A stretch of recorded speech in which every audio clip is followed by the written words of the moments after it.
అయితే ఈ సుప్రీంకోర్టు విడాకుల విషయంలో ఒక విషయం చెప్పింది. హ్మ్. అంటే ఎవరికైనా విడాకులు కావాలంటే హ్మ్. ఒక 6 నెలలు వెయిట్ చేయాలంట. హ్మ్. ఇప్పుడు అది కూడా అక్కర్లేదు. హ్మ్. మీరు విడాకులు తీసుకొని ఇమ్మీడియేట్‌గా హ్మ్. అంటున్నారు. అసలు సు ఇది అసలు సుప్రీంకోర్టు చెప్పింది కాబట్టి కరెక్టే అది. ఆ! తీసేసుకోవాలి విడాకులు. ఆ! వాళ్ళు విడాకుల వరకు వచ్చిండంటేనే అంతకుముందు 6 నెల్లో, సంవత్సరమో, 2 నెల్లో, 3 నెల్లో విపరీతంగా వద్దు ఒకరికొకరం వద్దనుకునింటారు. హ్మ్. అట్లాంటి వాళ్ళిద్దరిని 6 నెలలు ఇంకా కలిసి ఉండండి. మీ ఇద్దరి మధ్యలో మంచి జరుగుతదేమో అని హ్మ్. కౌన్సెలింగ్‌లు ఇచ్చి బయట నుంచి మోటివేషన్ ఇస్తే అదొక 6 నెలలు పనిచేస్తదేమో గానీ తర్వాత మళ్ళీ విడిపోవాలనే అనిపిస్తది. హ్మ్. సో, విడిపోవాలనుకున్న వాళ్ళు ఇప్పుడే విడిపోవాలంటే విడిపోండి అని చెప్పడం నా దృష్టిలో, నా పర్స్‌పెక్టివ్‌లో నేను ఆలోచించే విధానంలో అది 100% కరెక్ట్.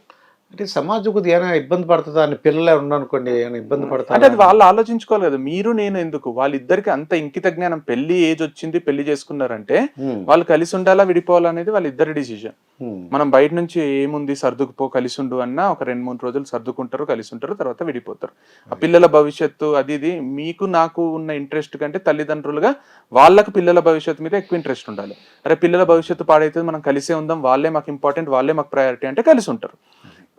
వాళ్ళిద్దరికీ కదా పిల్లలు. అవును. ఇప్పుడు వాళ్ళిద్దరు అనుకోండి. హ్మ్. మీరు వాళ్ళ ఫ్యామిలీ మెంబర్ అనుకోండి. హ్మ్. మీకు వాళ్ళ పిల్లల మీద ఉన్న ప్రేమ కంటే వాళ్ళ పిల్లల మీదనే ప్రేమ ఎక్కువ కదా! అవును. వాళ్ళు విడిపోవాలని డిసిజన్ తీసుకున్నారంటే అవన్నీ ఆలోచించుకొని తీసుకునింటారు. బయట అవును. మనం ఊరికే టైమ్ పాస్‌కి మాట్లాడతాం తప్పితే హ్మ్. వాళ్ళ లైఫ్ వాళ్ళకి ఎక్కువ ఇంపార్టెంట్. అది. సో, వాళ్ళు డిసిజన్ తీసుకుంటే విడిపోవాలనుకుంటే విడిపోవడం బెస్ట్. అయితే సుప్రీం కోర్టే కరెక్ట్ సుప్రీం అంటారు. కోర్ట్ 100% ఈ విషయంలో అంటే చాలా విషయాలు తప్పుండొచ్చు. నాకు అవును. నాకు తప్పు అంటే నేను చెప్పింది కరెక్ట్, నేను చెప్పంది తప్పని కాదు. హ్మ్. నాకు ఈ విషయంలో ఇప్పుడు కాదు ఎప్పటినుంచో హ్మ్. ఇద్దరు మనుషులు సంతోషంగా ఉన్నంత వరకు కలిసి ఉండాలి. హ్మ్. టార్చర్ పడుకుంటే ఒకరు టార్చర్ పెడుతుంటే ఒకరు టార్చర్ పడుతూ హ్మ్. బతకడం అనే కాన్సెప్ట్ కి నేను అగైన్స్ట్. అది. So every person has their individual life, independent life పోవాలి. అది. లేదా సర్దుకుపోయేంత ప్రేమన్న ఉండాలి ఒక్కరికి హ్మ్. భార్యాభర్తల్లో. హ్మ్. భార్యాభర్తల్లో భర్త కన్నా భార్య మీద విపరీతమైన ప్రేమ, సర్దుకుపోయేంత ప్రేమ ఉండాలి. నువ్వు ఏం చెప్తే అది హ్మ్. నువ్వే నాకు ఇంపార్టెంట్ అనేటట్టు ఉండాలి. లేదా భార్య అయినా భర్తకు ఉండాలి. అది. పాతకాలంలో ఏమయ్యేదంటే భార్య భర్తతోని సర్దుకుపోయేది. అది. ఎందుకంటే భార్య ఇండిపెండెంట్ గా ఉండడం చాలా తక్కువ ఉండేది అప్పుడు. ఆ టైంలో. కాబట్టి భర్త ఫ్యామిలీతోని అడ్జస్ట్ అవుతూ ఉండేది. భర్త ఏం చెప్పినా ఎదురు క్వశ్చన్ చేయాలనే ఆలోచన కూడా ఉండేది కాదు. అవును. మనం ఇది చేద్దామా? ఆ హ్మ్. చేద్దామండి. మనం ఇట్లనే ఓకే. తను హ్మ్. కొన్ని చెప్పేది అంతా కొంచెం తక్కువ సరెండర్ హ్మ్. అయిపోయి అవును. సరెండర్ మెంటాలిటీ ఉండేది భార్యకి. అవును. ఇప్పుడు భార్య కూడా ఇండిపెండెంట్ అయిపోయి నువ్వెంతంటే నేనెంత, నువ్వు ఇదంటే నేను ఇదంట హ్మ్. అనే దాంట్లో ఏమైపోయిందంటే కలిసి ఉండడం వల్ల వచ్చే బెనిఫిట్స్ తగ్గిపోయినాయి. విడిపోతే వచ్చే బెనిఫిట్స్ ఎక్కువైపోయినాయి. హ్మ్. ఇద్దరు డిఫరెంట్ మైండ్ పీపుల్ కలిసి ఉండడం కొంచెం ఇంపాసిబుల్ అయిపోయింది. ఎందుకంటే ఇద్దరు ఇండిపెండెంట్ అవ్వడం వల్ల, ఇద్దరు సంపాదించడం వల్ల, ఇద్దరికి చదువుకొని ఇద్దరికి వేరే వేరే ఆలోచనలు ఉండడం వల్ల హ్మ్. అది కొంచెం కష్టమైపోయింది అది. కలిసి ఉండడం. హ్మ్. అట్లాంటప్పుడు విడిపోయి హ్యాపీగా ఉంటామంటే ఉండండి అంటాను. అది. అయితే కృష్ణ చైతన్య నీ ఇప్పుడు సక్సెస్ అన్న వర్డ్ ఉపయోగించావు. మీ ఫ్రెండ్స్ అందరూ సక్సెస్ అన్నావు కదా! అంటే నీ సక్సెస్‌కి ఏంటి ఏముంటది కారణం? ఏమనుకుంటున్నావు నువ్వు? నేను 2 విషయాలకు భయపడను. హ్మ్. అంటే 2 విషయాలకు ఫీల్ గాను. అంటే హ్మ్. భయపడను ఫస్ట్. హ్మ్. ఓటమొస్తదేమో అని భయపడను. హ్మ్. ఇన్సల్ట్ అయితదని సిగ్గుపడను. హుహు. సో, మాట్లాడడానికి చిన్నవి ఉంటాయి. మా తమ్ముడు కూడా ఎప్పుడు చెప్తాడు. సిగ్గు, భయం వదిలేస్తే సక్సెస్ వస్తది. హ్మ్. సిగ్గు, భయం వదిలేసిన ప్రతి ఒక్కరికి సక్సెస్ వస్తది. నువ్వు చేసే పని మీద నీకు నమ్మకం ఉన్నప్పుడు హ్మ్. నాదో సిగ్గు, కొటేషన్ ఉంటది. భయం. సిగ్గు, భయము రెండే. మంచిది. రెండే. అంతే. మెయిన్ రెండే. ఆ! నాది నేను రాసిన ఒక కొటేషన్ ఉంటది. నువ్వు ఓకే. చేసే పని నేరం కానంత వరకు, అది హ్మ్. విలువలకు దూరం కానంత వరకు, జనం ఎంత ఘోరంగా దాన్ని ఆపాలని ప్రయత్నించినా, హ్మ్. తీరం చేరకుండా ఆగిపోదు, విజయం పొందకుండా ఓడిపోదు అని. ఓకే. సో, నువ్వు చేసే పని నేరం కానప్పుడు, అది విలువలకు దూరం కానప్పుడు, నువ్వెందుకు భయపడాలి? ఎందుకు సిగ్గుపడాలి? అది అర్థం చేసుకునే వాళ్ళ విజ్ఞతకు వదిలేయాలి. వాళ్ళేమన్నా హ్మ్. ఇన్సల్ట్ చేస్తుంటే వాళ్ళ తెలివి తక్కువతనం అది. నేను ఇంతవరకు తప్పు పని చేయలేదు. యాస్ హ్మ్. Per profession is concern. హ్మ్. నేను డెడికేటెడ్‌గా ఉంటా. స్టోరీ టెల్లింగ్‌లో నాకొక గ్రిప్ ఉంది. ఓకే. నేను మాట్లాడుతుంటే అవతల మనిషి అటెన్షన్‌ని గ్రాబ్ చేస్తా. హ్మ్. సో, నాకు నా స్ట్రెంగ్త్స్ తెలుసు. హ్మ్. నేనన్నట్టు నాకు నా వీక్‌నెస్‌లు కూడా తెలుసు. ఓకే. సో, వీక్‌నెస్ ఉన్నాయి ట్రై చేయను. హ్మ్. స్ట్రెంగ్త్‌ని వదులుకోను. సో, హ్మ్. నేను నా స్ట్రెంగ్త్స్‌ని చాలా గట్టిగా నమ్ముతా నేనంతే. హ్మ్. ఎవ్వరేమన్నా. సో, అది మేబీ అది క్లిక్ అయ్యుండొచ్చు. హ్మ్. అయితే ఇప్పుడు నువ్వు చెప్పినట్టు 'అబ్బా' నేను కూడా జ్ఞాపకం పెట్టుకున్నాను. 'అబ్బా' 'అబ్బా' అంటే ఏంటంటే అవరోధాలు, అవకాశాలు, బలాలు, బలహీనతలు. హ్మ్. ఇలా ప్రతి ఒక్కడు విశ్లేషించుకోగలడంటారా? హ్మ్. ప్రతి ఒక్కడు. చేసుకోవాలి గదా! ఆ! బేసిక్ గదా! ఇప్పుడు గంటలు గంటలు ఫోన్ చూసే బదులు వాని మీద వాడు ఇన్వెస్ట్ చేసుకోవచ్చు కదా. ఇప్పుడు వీక్నెస్లు బయటికి చూపెట్టుకోరేమో, కానీ ఎవరిది వాళ్ళకి తెలిసి ఉంటది కదా. ఇప్పుడు నాకు వీక్నెస్లు ఉన్నాయి, నేను మీరు ఎంత అడిగినా చెప్పను, కానీ నాకైతే తెలుస్తాయి కదా. నాకు తెలుసు కదా నా వీక్నెస్ లేదో, నేను చెప్పుకోవడానికి ఇష్టపడను అంతేగాని అట్లా ప్రతి మనిషికి తనకు ఇది వచ్చు ఇది రాదు దీంట్లో నేను వీక్ ఉన్నా అని తెలుస్తుంది. ఆ వీక్ ఉన్నది పట్టుకొని వేలాడకండి, దాన్ని స్ట్రెంత్ గా మార్చుకోగలిగితే ఎఫర్ట్ పెట్టండి, వీలు కాకపోతే నీ స్ట్రెంత్ ఏదో దాన్ని పట్టుకొని పర్ఫెక్ట్ గా దాంట్లో ముందుకు బాగుంటానండి. మనకు అబ్దుల్ కలాం చెప్పినట్టు నువ్వు బాత్రూంలో కడిగితే బాత్రూంలో కడిగే దాంట్లో ఎక్స్పర్ట్ గా నీ తర్వాతనే ఎవరైనా ఉండాలి. నువ్వు ఆటో నడిపితే నీలాగా ఆటో ఎవరు నడపరాదు. సో నువ్వు ఏ పని చేసినా నువ్వు దాంట్లో టాప్ లో ఉన్నావు అనుకో, నేను పట్టేటోడు ఉంటాడు. అది గొప్ప పనే కావాల్సిన అవసరం లేదు, అది ఏ పనైనా కానీ.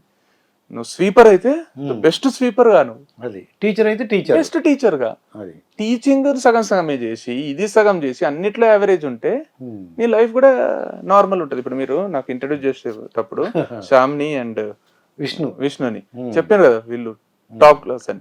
ఎందుకు చెప్పాను అంటే వాళ్ళ పని అట్లా ఉంటది కాబట్టి చెప్పాను. అదే వాళ్ళు మంచి చేయరు అనుకోండి, మీరు ఓపెన్ గా చెప్పేస్తుండ్రి, అసలు చెప్పరు కూడా. అసలు అంటే చెప్పేటట్టు చెయ్యి అంటున్నా నేను. ఏ పని చేసినా ఒకరిని గురించి చెప్పేటట్టు చెయ్యి, అప్పుడు ఆటోమేటిక్ గా వర్డ్ ఆఫ్ మౌత్ స్ప్రెడ్ అవుతుంది, నీకు తెలియకుండానే నీ లైఫ్ మారిపోతుంది. ఇప్పుడు చాలా మంది మనం గొప్పలను చూస్తుంటాం, అది సినిమా యాక్టర్ అవ్వచ్చు, క్రికెటర్, కానీ వాళ్ళకున్న ఫెయిల్యూర్స్ని ఎవరు గుర్తించట్లేదు. అబ్బా చాలా అనుకుంటున్నారు, అతని వెనకాల ఉన్న ఫెయిల్యూర్స్ కూడా ఉంటాయి. అలాగే మీ జీవితంలో ఏమైనా ఫెయిల్యూర్స్ ఉన్నాయా? అన్నిట్లో ఫెయిల్ అయినా నేను చెప్తున్నా కదా. 10th లో 500 మార్క్స్ ఇట్లా తెచ్చుకుంటాను మా డాడీకి ఛాలెంజ్ చేసి డిజాస్టర్ అయిపోయి 436 మార్క్స్ వచ్చినాయి. నేను ఖచ్చితంగా డాక్టర్ అయితా అని నేను కాలేదు, కలెక్టర్ ఖచ్చితంగా అయితా అని కాలేదు, నేను క్యాట్ కోచింగ్ తీసుకొని IIM లో సీట్ తెచ్చుకుంటా అన్న తెచ్చుకోలేదు, నేను ప్రభుత్వ ఉద్యోగాలు చేసిన దాంట్లో ఎవరికన్నా గవర్నమెంట్ జాబ్స్ వస్తే ఎగిరి గంతులేసి చేసి జీవితాంతం దాంట్లో ఉంటారు. నాకు చేత కాలేదు, వదిలేసి రోడ్ల మీద తిరిగిన. అంటే రోడ్ల మీద అంటే అవకాశాల కోసం పిచ్చోన్లా తిరిగిన, ఒక్కడు కూడా అవకాశం ఇయ్యలేదు. ఇచ్చిన వాళ్ళు అవకాశం ఫస్ట్ రావడానికేనే నాకు గంటకు 125 రూపాయలు ఇచ్చి క్లాసులు చెప్పించుకున్నా. అంటే అవకాశం ఇచ్చిన వాళ్ళని తక్కువ చేస్తలేను. అంటే నాకు ప్రతిదీ ఫెయిల్యూరే. అంటే ఇప్పుడు లాస్ట్ 4 ఏళ్ల నుంచి కొంచెం సక్సెస్ చూస్తున్నా, డబ్బును చూస్తున్నా, కొంచెం పేరు బయటకు పోతే గుర్తుపడుతున్నారు అంతేగాని అంతకు ముందు నాకు మీరు సూసైడ్ అన్నారు కదా, సూసైడ్ ఎందుకు చేసుకుంటారు అనే దాని మీద క్లారిటీ వచ్చిన ఫేజ్లు కూడా ఉన్నాయి నాకు. ఓహో ఎందుకు ఆ సూసైడ్ చేసుకునేదని నాకు అనిపించింది. నేను ఒక ఇన్స్టిట్యూట్ పెట్టి 15 లక్షలు మా డాడీతో ఖర్చు పెట్టిపించి, ఆయన దగ్గర లేకున్నా అప్పులు చేపించి, ఆయనకున్న స్కూటర్ అమ్మిపించి, మా అమ్మ మెడలో ఉండే బంగారం గాజులు కొంచెం ఉంటే అది తాకట్టు పెట్టిపించి 15 లక్షలు పెట్టి ఇన్స్టిట్యూట్ నా టీచింగ్ స్కిల్స్ మీద నమ్మకంతో గుడికి వచ్చినట్టు జనాలు వస్తారు అని చెప్పి 300 కెపాసిటీ ఉన్న హాల్ ని తీసుకొని పబ్లిసిటీ చేసి 15 లక్షలు ఖర్చు పెట్టి ఇన్స్టిట్యూట్ పెడితే రిటర్న్ 6,000 వచ్చినాయి నాకు. ముగ్గురు స్టూడెంట్స్ జాయిన్ అయ్యి 2,000 వచ్చి 2 నెలల తర్వాత ఇన్స్టిట్యూట్ మూసేసిన 14,94,000 లాస్. అసలు ఏంది తట్టుకోవడం చాలా కష్టం. తర్వాత ఇప్పుడు అదే నేను చెప్పే టీచింగ్ లో ప్రాబ్లం లేదు, జనాలకు రీచ్ కాలేదు, డిజాస్టర్, ఫెయిల్యూర్. మళ్ళీ ఫస్ట్ స్క్రాచ్ నుంచి స్టార్ట్ చేసి మళ్ళీ చిన్న చిన్న ఇన్స్టిట్యూషన్స్ లో క్లాసెస్ చెప్పి కాలేజ్ కాంట్రాక్ట్ తెచ్చుకోవాలని తిరిగితే నాకు ఇయ్యలేదని కాలేజ్ కాంట్రాక్ట్స్ మా అమ్మ నాన్న బైక్ వేసుకొని పోయి మా కొడుకుకు అవకాశం ఇవ్వండి అని అడిగిన రోజులు ఉన్నాయి నాకు తెలియకుండా. మా కొడుకుకు అవకాశం ఇవ్వండి, బాగా చెప్తాడు సబ్జెక్ట్. మీరెందుకు వచ్చిండ్రు అసలు, అమ్మా నాన్న రావడం ఏంది అని వాళ్ళు ఇన్సల్ట్ చేసి పంపించారు. అంటే ఇవన్నీ జరిగినాయి. మరి అంటే జరగకుండా ఊరికే ఉండదు కదా లైఫ్. ప్రతి ఒక్కరికి గుండెలు పగిలిపోయే బాధలు ఉంటాయి, నిద్ర పట్టని రోజులు ఉంటాయి. అది ఈ రోజు సక్సెస్ చూసి మనం ఆనందించడం కాదు, ఇవి కృష్ణ చైతన్య రెడ్డి వెనకాల కూడా ఫెయిల్యూర్స్ ఉన్నాయి. ఓకే, అయితే మీ అమ్మగారి గురించి ఒకసారి చెప్పండి, ఎందుకంటే ఇప్పుడే అమ్మ నాన్న అన్నారు కదా, ప్రత్యేకంగా మీ అమ్మగారి గురించి ఒకసారి చెప్పండి. మా అమ్మ అంటే అందరు చెప్పేదే, కానీ నేను ఎప్పుడు చెప్పలేదు. అదృష్టం అంటారు కదా, అంటే అది అదృష్టమే అనిపిస్తుంది నాకైతే. అందరమ్మలు అట్లే ఉండొచ్చు, ఒకరమ్మని తక్కువ చేస్తలేను, కానీ నేను అడుగుతున్నా కష్టపడ్డారా హ్యాపీగా పెంచేశారా మిమ్మల్ని? హ్యాపీగా పెంచిండ్రు, నన్ను కష్టపెట్టలేదు, తను కష్టపడింది. అది ఎంత కష్టం అంటే అది మామూలు కష్టం కాదు. అంటే చెప్తే నార్మల్ ఉంటది కానీ అంటే తను ఏదో ఫిజికల్ గా కష్టపడి పెంచలేదు, కానీ ఎక్కడ కూడా ఎంతమంది బంధువులు ఎవరు ఏమన్నా మాకు ఆస్తులుండి పొడగొట్టుకున్నాము, అది ఇది అయ్యి మీ పిల్లలేంది ఇట్లా, మీ కొడుకేంది అట్లా గాలికి తిరుగుతున్నాడు, అది ఇది అంటే ఒక్క మాట నాకు మా పిల్లల్ని అని మొహం మీద చెప్పేసింది బంధువుల వాళ్ళకి. నాకు బంగారం లాంటి పిల్లలు ఉన్నాడు, మనకి తెలుసు వాడు ఏం సాధిస్తాడో అని. నేను గవర్నమెంట్ జాబ్ వదిలేసి వచ్చినా కూడా అసలు ఎక్కడ నా మీద కోపం లేదు, ఏం లేదు. వీడు ఏం చేసినా సక్సెస్ అవుతాడనే నమ్మకం.